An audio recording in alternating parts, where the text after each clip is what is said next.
I didn't realize I had become optional until there was no chair left for me. It was her parents' backyard, folding tables, rented heaters, strings of lights that flickered like they were trying too hard. I had spent 3 weeks coordinating it. The catering, the florist, the permits for amplified music after 10. All of it routed through my contacts because she'd said, half laughing, "You're the organized one. I'd forget my own birthday without you." But that night, I stood with a paper plate in my hand, while her cousins filled the last open seats. "Just squeeze somewhere," her sister said lightly, not looking at me. I told myself it didn't matter. It was just logistics. The snapping point came later, near the dessert table. I was asking her a practical question.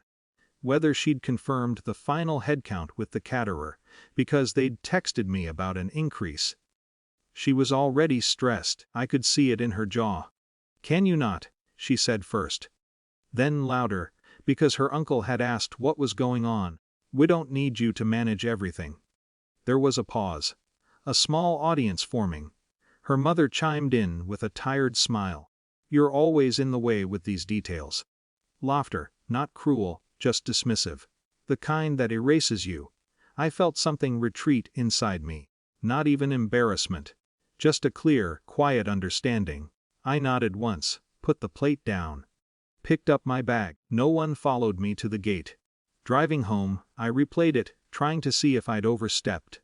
Maybe I had. Maybe I'd mistaken usefulness for belonging. I slept badly. When I woke up, my phone was vibrating against the nightstand.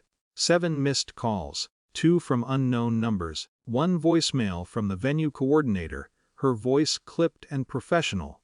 "We haven't received the final liability confirmation from you. Without it, we can't release the extended hour permit. Please call as soon as possible." Another from the caterer. "We need your authorization for the additional guests." Then her sister. Then her. I sat up slowly. Every contract, venue, alcohol permit, sound extension, had been processed under my event management account. Not because I wanted control, but because I had the insurance coverage and vendor relationships. We'd agreed on that weeks ago.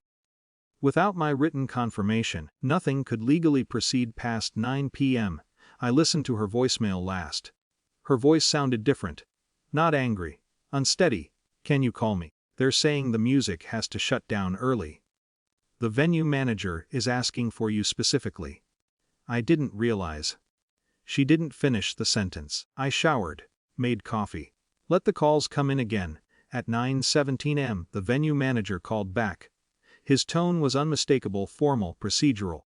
"Until we receive confirmation from the contracting party, we're obligated to revert to the original agreement.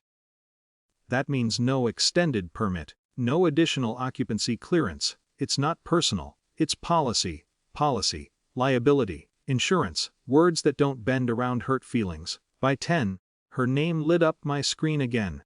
I answered. There was no yelling this time.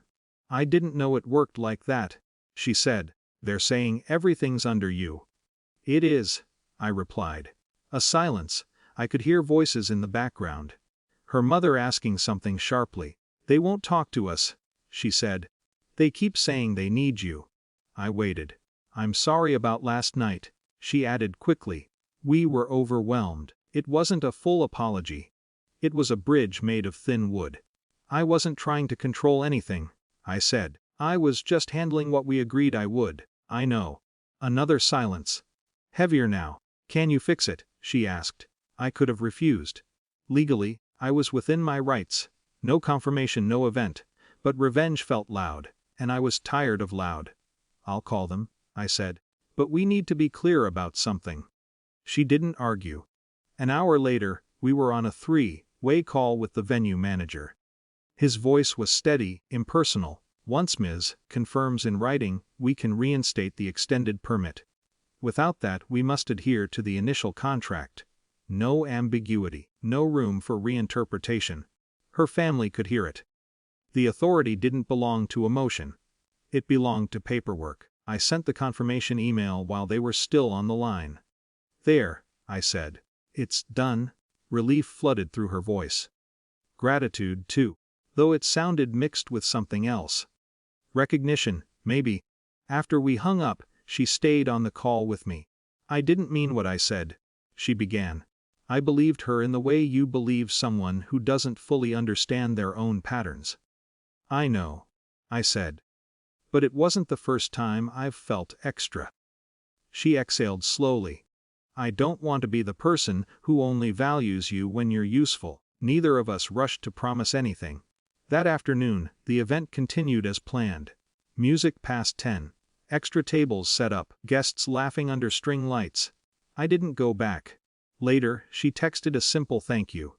The weeks after were quieter between us. Not hostile, just careful. I stopped automatically stepping in to fix things. She stopped assuming I would. We still meet for coffee sometimes. The laughter is softer now. Less automatic. More chosen.